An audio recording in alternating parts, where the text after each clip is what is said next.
to JNBC, where jobs matter. A final decision has been reached today by the San Diego Unified School District. More than 1,300 teaching jobs will be called back. This gives many new teachers hope in landing a job. Today with us, we have Miss Jody Lynn Bristol. She's here to tell us why she changed her career path from supervisor to teacher. A career path that has taken a downward spiral. Or has it? We'll find out. But first, let's take a look at her journey. Suddenly, her life changed when her company shut its doors. Michigan was at a 17% unemployment rate. She was fed up and did something drastic. She sold everything. With a few packed bags and a plane ticket, she flew to Oslo, Norway, where she studied and came across teaching English as a foreign language. She then flew to Prague, where she got a TEFL certificate and landed a job in South Korea. In Korea, she taught grades K through 10, fell in love, and moved to San Diego. She entered the master's program at UCSD. She is now a California certified teacher. Thank you for joining us, Jody Lynn. What a fascinating story. Hello. Thank you so much for having me. I'm curious, now that you're a recent UCSD graduate, what is important to you as a future educator?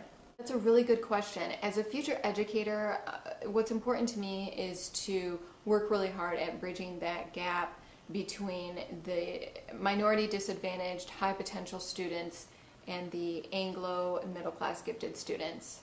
I would do this by creating a safe classroom environment where we embrace diversity and all students have a voice in the classroom. I would ensure that my English language learners have structured support to help them become proficient in academic language, and just empowering all students to become productive citizens is important to me as a future educator. Well, I hope that you can bridge that gap, Jody Lynn. You know, Jody Lynn, equal access to a quality education has always been a hot topic in the education field. How do you go about ensuring that all your students have equal access to a quality education? First of all, I would create a foundation, a community of learners in my classroom using the responsive classroom approach. This approach allows students to increase their academic achievement, decrease their social problems, while increasing their social skills. I want to ensure that I'm embracing diversity and their culture identity while providing tools and support for the English language. I want to empower students to create social change using community project-based lesson plans. And I also want students to be able to express their unique attributes. I think that that's really important in equality. Any advice that you have for other future teachers? Yes. First and foremost, you have to love children and you have to care about them and believe in them, and that has to come across in your classroom. That has to be the foundation of your classroom.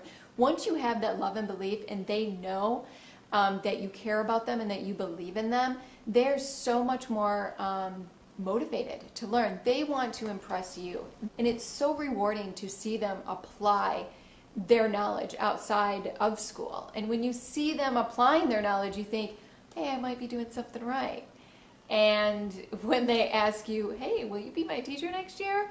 You think, maybe I am doing something right. That's great advice. Any job prospects? I'm interviewing, so wish me luck. And I want to thank you for coming on and telling us your story and sharing your teaching ideas. Thank you for having me. Tomorrow night on Jobs Matter, Apple and Google, are they taking over the world? We'll find out, so stay tuned to JNBC, where jobs matter. Thank you and good night.